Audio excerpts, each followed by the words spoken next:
এই নিষ্ঠুর কৃষকটি মাঝে মাঝে ঘোড়াটার ওপর ফুটন্ত লাভা ঢেলে দিত, আবার কখনো গরম লোহার দণ্ড দিয়ে পেটাতো। সে নিজে সারাদিন নেশায় মত্ত থাকতো, কোনো কাজ করত না। উল্টো ঘোড়াটিকে বলতো, যাও গ্রামের মধ্যে গিয়ে খাবার চুরি করে আনো। ঘোড়াটি তার বাচ্চাদের কথা ভেবে গ্রামের ঘরবাড়ি থেকে খাবার চুরি করে আনতো। কিন্তু একদিন গ্রামবাসীরা তাকে চুরি করতে দেখে ফেলল এবং রাগে তাকে ফুটন্ত পানির ভেতর ফেলে দিল।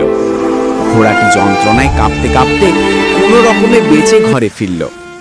খালি হাতে ফিরে আসতেই কৃষক রেগে গিয়ে ঘোড়াটিকে গাছের ডালে উল্টো করে ঝুলিয়ে দিল।